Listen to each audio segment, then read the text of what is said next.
আমি যেখানে থাকি সেই স্যারের আজকে বিবাহবার্ষিকী, সেই উপলক্ষে আমরা একটা জায়গা গিয়েছিলাম। সেটা হচ্ছে কালিকাপুর রাজবাড়ি, মানে জমিদার বাড়ি।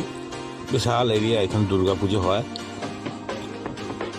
তো এখানে সব দেখতেই পাচ্ছেন, পুরনো যে সব কিছু, এই মন্দির, বিশাল দুর্গা পুজো হয়।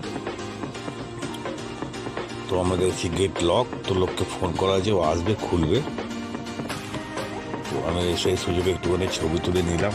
যে আমি দেখতেই পাচ্ছেন আমি ছবি তুলছি। তো ভেতরে যাওয়া খুব ইচ্ছা, দেখি পুরোনো দিনে। এই যে এখানে দুর্গা পুজো হয়, এই ধ্বংসস্তূপ হয়ে গেছে, ভেঙে ভেঙে পড়ছে। যে আমরা সিঁড়ি দিয়ে উপরে দোতলায় উঠলাম, অন্ধকার, সেই ভুতুরে বাড়ির মতন, কিন্তু খুব ভালো লাগছিল। দোতলা থেকে খুব সুন্দর ভিউ, দেখতেও খুব ভালো লাগছিল। তো করে উঠছি, এই যে ম্যাডাম যাচ্ছে, আমাদের ম্যাডাম সেভেন দাদা বৌদি, ওরা এসছে ঘুরতে। ওরাও নিজেদের মতো এনজয় করছে। আমি একটু ভিডিও করে নিলাম, যে একটু শেয়ার করবো, কেন এখানে ভিডিও করা পুরোপুরি বাড়ানো। কি চোরের মতন ভিডিও করতে হলো, সব ভেঙে ভেঙে পড়ে গেছে। খুব সুন্দর জায়গা। এটা হচ্ছে যেটা বলে 11 মাইল জঙ্গল, ঘুষকরা, ইলামবাজার জঙ্গল আর 11 মাইল জঙ্গলে ওখানে।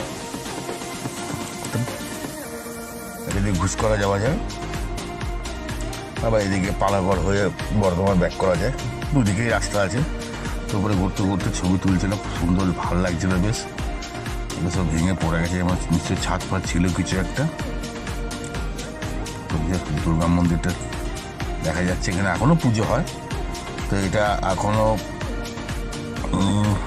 মানে যে জমিদার আছে তাদেরই বংশধরের কাছে আছে, কোনো সরকারি কেউ নেয়নি।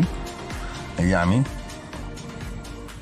আমি চুপি চাপি আছি, লুকিয়ে ভিডিও করছি। তো ও দেখে নিচ্ছে নাকি লোকটা কোথায় আছে, গার্ড, সিকিউরিটি গার্ড দেখছি, যে সিসিটিভি ক্যামেরা আছে নাকি দেখছি, নাকি এভাবে ছবি তোলা যায় না।